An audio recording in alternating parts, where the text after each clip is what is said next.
In September 1408, in a small stone church on the Greenland coast, a young woman named Sigrid Bjornsdottir married a man called Thorstein Olafsson.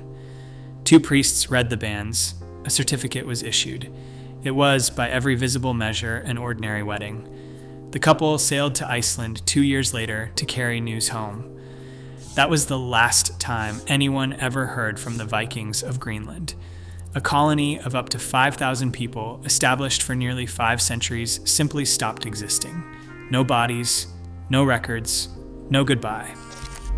When a Norwegian missionary arrived in 1721 expecting a thriving Christian settlement, he found abandoned farms and silent churches. For centuries, the explanation was the same. They were stubborn. They refused to adapt. Then modern science started reading the bones, the soil, and the genetic record itself. What it found was not what anyone had been told. The man who built the colony was a killer. Erik Thorvaldsson, known as Erik the Red for the color of his hair and beard, had already inherited the family problem before he ever saw Greenland. His father, Thorvald, had been banished from Norway for manslaughter and had dragged 10-year-old Erik west to Iceland to start over. Starting over did not take. Erik grew into his father's temperament with interest.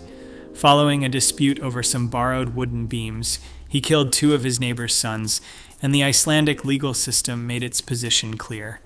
3 years of banishment. The Viking world was not a gentle one, but Erik had crossed even its line. The direction of his exile was decided by geography. East was the Norway his family had already been banned from. South was the open Atlantic. West was a rumor. Around the year 900, a lost sailor named Gunnbjorn Ulfsson had been blown off course and glimpsed land on the far horizon. He never went ashore. He returned with the story and nothing else. For 80 years, the sighting sat in the Icelandic imagination as something between a legend and a navigational footnote. Erik sailed toward it in 982. What he found first was not encouraging. The eastern coast of Greenland is a wall of ice and black rock, unbroken for hundreds of miles, a coastline that announces itself as uninhabitable and means it. He had no way to turn back.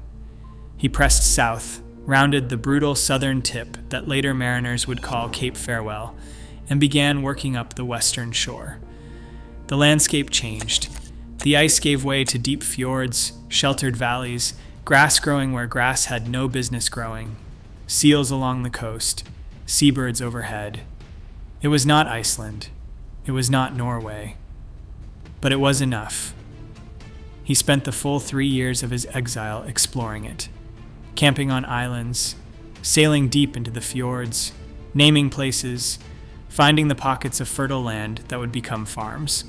When his sentence ended, he returned to Iceland with a plan that depended on convincing several hundred people to abandon everything and follow a convicted killer across the North Atlantic to a country none of them had ever seen. So he lied. He called it Greenland. The sagas, written long after his death, say he chose the name specifically because people would be drawn to a place that sounded green. It was the 10th century equivalent of an estate agent calling a studio flat cozy, and it worked. In 986, 25 ships left Iceland packed with livestock, tools, and roughly 500 hopeful settlers. Only 14 ships made it. Some turned back. Others were lost to the sea. The survivors established 2 settlements along the southwestern coast. The eastern settlement near what is now Qaqortoq, and a smaller western settlement about 300 miles to the north near modern Nuuk. Erik claimed neither. He took the best land in the entire territory for himself, a sprawling estate called Brattahlid at the head of a beautiful fjord with the finest pasture any of the settlers had yet found. He built a great hall there. When archaeologists excavated the site in the 1930s, they measured it at 24 meters long. The man who had twice been banished for killing had, in the span of a single decade, made himself king of his own country. And that country, against every reasonable expectation, was about to last for nearly 500 years. The first generation of settlers discovered quickly what the land would and would not give them. They had brought cattle, sheep, and goats from Iceland, and they set about replicating the farming life they had known. In the short summer growing season, they raised what little they could. They made cheese and butter from their livestock. They hunted seals and caribou along the coast. The fjords supplied fish. The cliffs supplied seabirds. Occasionally a whale washed up and fed a settlement for weeks. It was workable. It was not comfortable. The limitations were severe and permanent. There were almost no trees on the island, which meant no timber for ships or houses. There was virtually no iron ore, which meant no tools or weapons of their own making. Grain would not grow reliably in the climate, which meant no bread without imports.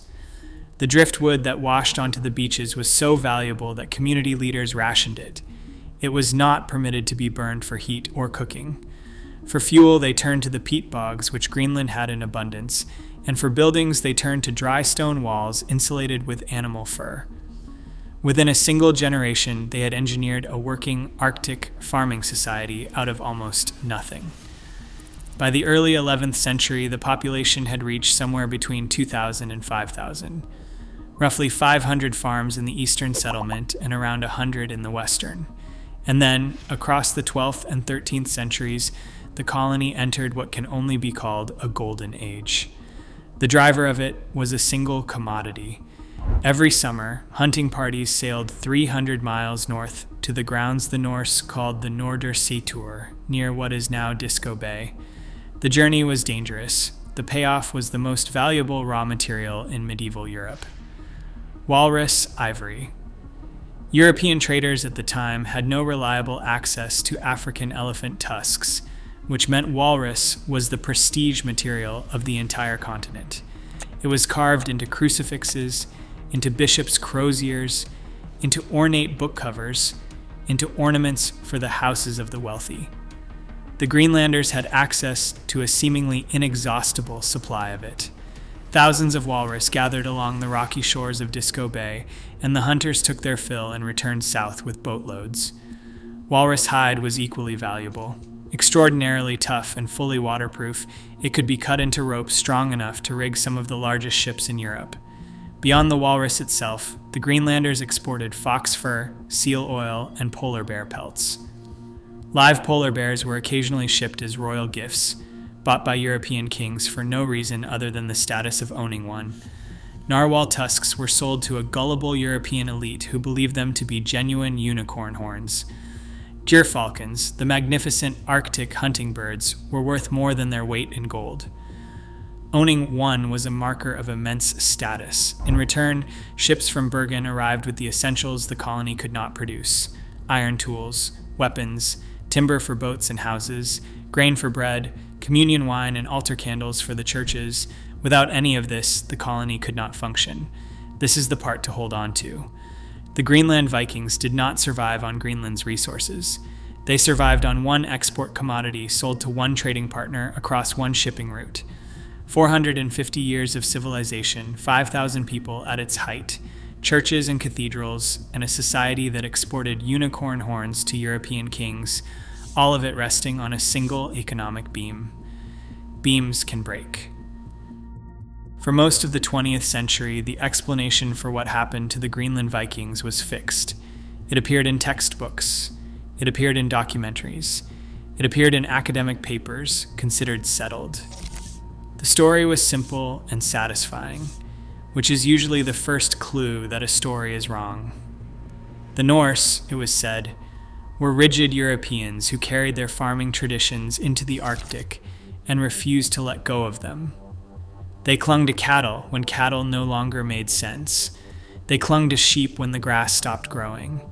They ignored the Inuit who were surviving around them because the Inuit were heathens, and the Norse were too proud to learn from what they considered a lesser people. They starved to death with their European dignity intact. The moral of the story was neat and easy: a civilization killed by its own stubbornness, a warning against cultural arrogance. It was a compelling narrative. It was also largely false. the evidence that unseated it did not come from new historical documents, because none existed. It came from the bones themselves. When a person eats, the chemistry of the food they consume is written permanently into their skeleton. Carbon and nitrogen isotopes, in particular, leave a fingerprint so specific that a skilled researcher can read, from a single bone fragment, whether the person ate mostly land animals, mostly sea animals, or some combination of both. The technique is called stable isotope analysis, and across the last few decades, it has been applied systematically to Norse skeletal remains recovered across Greenland. The results did not match the old story. They contradicted it completely. In the earliest generations of the colony, the bones show exactly what the traditional narrative predicts. Roughly 80% of the Norse diet came from land-based farming. Beef, mutton, dairy, the food of a European agricultural society transplanted to the Arctic. This is the starting point everyone expected. What came next was not. Across the following centuries, the ratio shifted, slowly at first, then with increasing speed. By the final generations of the colony, the proportions had almost exactly reversed. Roughly 80% of the Norse diet was now coming from the sea, mostly seal. A society that refuses to adapt does not rebuild its entire food system from the ground up. That is not what stubbornness looks like. That is what a population in full, desperate, continuous transformation looks like. The Greenland Vikings were not clinging to European traditions. They were abandoning them as fast as the next generation could be taught to hunt. Archaeological evidence from the final phases of both settlements tells the same story in a different language. Tools for sea mammal hunting multiplying in the record. Clothing adapted for coastal conditions. Farmsteads consolidating as populations move toward the coast and away from the failing inland pastures. Everything the Norse could change, they changed. Which forces the question that the old narrative never had to answer. If these people were adapting as hard as they possibly could, what killed them? Because something did. Something unwound a society of 5,000 people across roughly a century and left nothing behind but empty farmsteads and a single dated wedding record from 1408. The bones rule out the easy answer. They rule out the moral lesson. Whatever took the Greenland Norse out of history, it was not pride and it was not failure of will. It was something they could not outrun, no matter how fast they ran. And the evidence for what that was sits in three places: the climate, the market, and the neighbors. Start with the climate. Erik the Red's Greenland was not quite the lie it has always been portrayed as. When he made landfall on the western coast in 982, he arrived inside a climatic window that climatologists now call the medieval warm period. For roughly 3 centuries, Arctic temperatures ran unusually mild. Grass grew in the fjords, livestock could graze outdoors for meaningful stretches of the year. The sea routes to Europe stayed navigable across most seasons. The fantasy of Viking farming at the top of the world was, briefly, not a fantasy at all. Erik's marketing was aggressive, but the climate genuinely cooperated with it for the first few generations of the colony. Around the year 1300, that window closed. What came next is now known as the Little Ice Age, a period of dramatic cooling that gripped the northern hemisphere for the following several centuries. In Greenland, average annual temperatures dropped by roughly 1 degree. That number sounds too small to matter.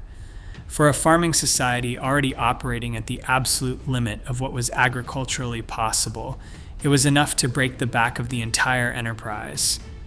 The mechanism was simple and unforgiving. Shorter growing seasons meant less hay.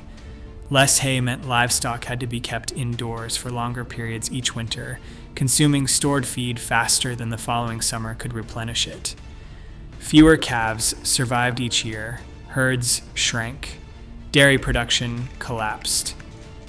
Every farm in the colony entered the same slow, compounding spiral at roughly the same time. Pollen records recovered from Greenland lake sediments confirm the retreat of grasses and farm edge vegetation across exactly this period. The agricultural base of the society was dying, and it was dying everywhere at once. The cold was only the first layer. Sea ice began expanding further south each year, closing the Disco Bay hunting routes for more and more months at a stretch. The summer walrus hunts, the economic engine that had funded 4 centuries of imports, became increasingly dangerous and increasingly unreliable. Ships from Bergen found the approaches to the Greenland coast harder to navigate, and the window during which trade could safely happen shrank from year to year. The colony had been built on the assumption of open water. The water was closing. Then came the sea itself. Across the full span of the Norse occupation of Greenland, sea levels along the coast rose by roughly 3 meters. The rise was gradual, measured in centimeters per generation, which is why it took so long for the settlers to understand what was happening to them. But the geography of the colony was uniquely vulnerable to it. The best farmland, the most productive pastures, the flat, fertile ground where livestock had been raised for generations, all of it sat in low-lying areas along the fjords. That was where the water came in first. Hundreds of square miles of the colony's most valuable agricultural land was quietly, steadily reclaimed by the ocean. A society already losing its grass to the cold was now losing its land to the sea. The inland pastures were failing. The coastal pastures were drowning. The hunting grounds were freezing over. Every direction the Norse could look, the environment they had built their lives inside was transforming into something else, something that would not feed them. They were still farming. They were still hunting. They were still, as the isotopes would eventually prove, adapting. But they were adapting on a shrinking platform, and the platform was shrinking faster than the adaptation could keep pace, and the climate was only the first blow. The second blow came from 3,000 miles away, and it did not arrive as weather. It arrived as economics. The ivory market, the single commodity the entire Greenland economy rested on, was already unraveling before the climate finished its work. Through the 13th and 14th centuries, new trade routes opened into Russia, giving European merchants reliable access to Russian walrus populations hunted along the White Sea and the northern Baltic. At almost exactly the same time, expanded Mediterranean trade restored Europe's access to African elephant ivory, the material walrus had only ever been a substitute for. Both alternatives were cheaper, both were more abundant. Both arrived through shorter, safer, less weather-dependent shipping routes than anything that came out of Disco Bay. The effect on Greenland was catastrophic and quiet.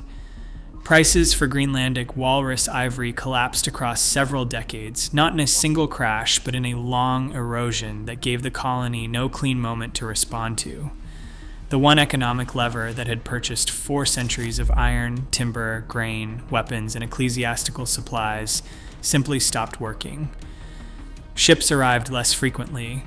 When they did arrive, they carried less, and they wanted less in return.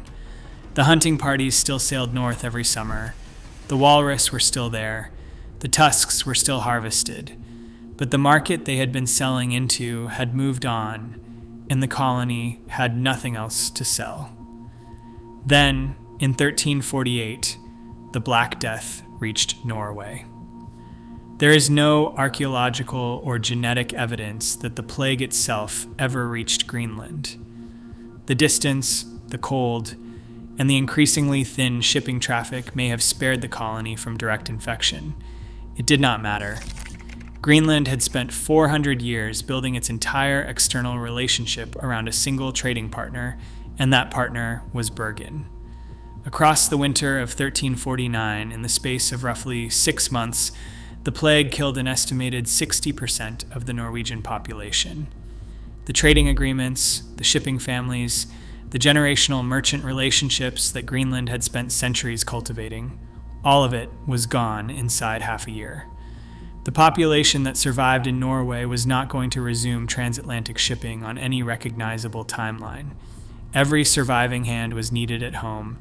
Every coastal town had lost its sailors. Every port had lost its ships. For a distant colony that had never been a strategic priority for anyone in Europe, the plague was not a near miss. It was the permanent severing of the one line that held the colony in place.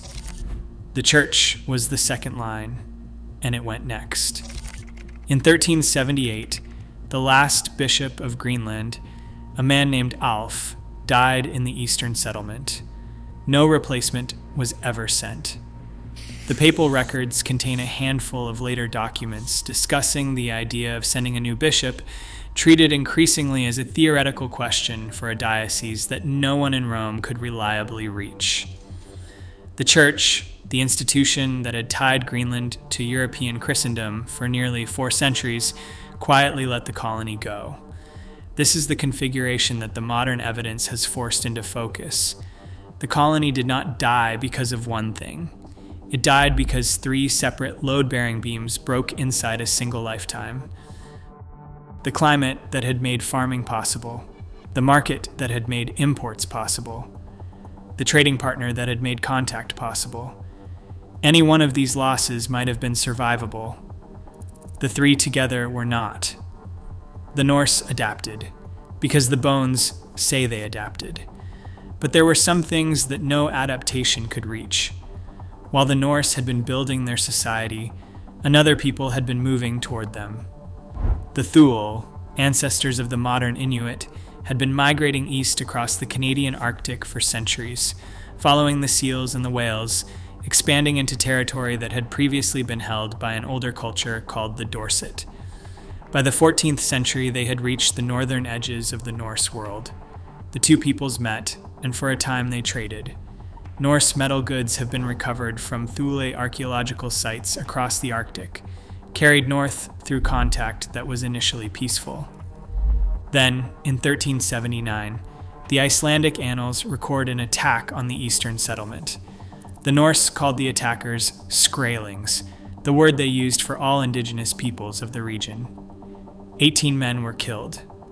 No surviving record describes what happened at the western settlement, but the archaeology is unambiguous. Farmsteads were burned, possessions were left behind. The abandonment looks hurried rather than gradual, the signature of a population that left quickly and did not come back. The old narrative treated this as a simple story of primitive raiders falling on a weakened civilization. The modern evidence tells something more uncomfortable. The Thule were not primitive. They were the opposite. They were a people whose entire technology, clothing, diet, housing, hunting strategy, and social organization had been refined across thousands of years for precisely the Arctic conditions that were now overwhelming the Norse.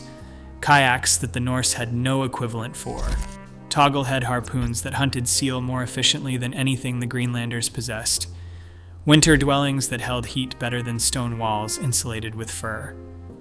Every measure by which the environment now favored the Thule, the Norse had no answer for. Even adapting as hard as they could, they were always going to be running a race that a better adapted population was winning by default. The final phase of the colony is recorded in small, sad details.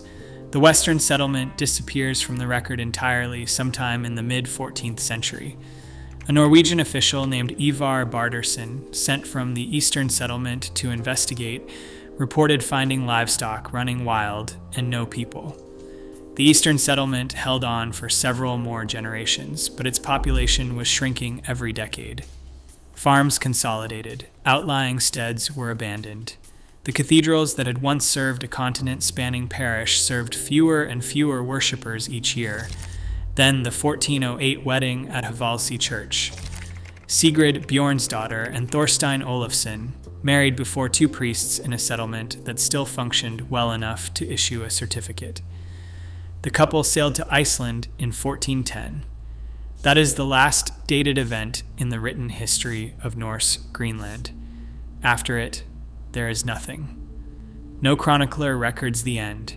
No ship returns with news of a catastrophe. No mass grave has ever been found. The archaeological signature suggests the answer is not dramatic. Populations do not always end in disaster. Sometimes they end in arithmetic. A birth rate that falls slightly below a death rate, sustained across decades, produces a community that gets smaller every generation until one winter there is no one left. The final families most likely starved, one farmstead at a time across years rather than weeks, in a country that had become beautiful and empty and uninhabitable for them. When Hans Egede walked those valleys in 1721, the farms he found had been silent for roughly 300 years. The ruins were not a mystery.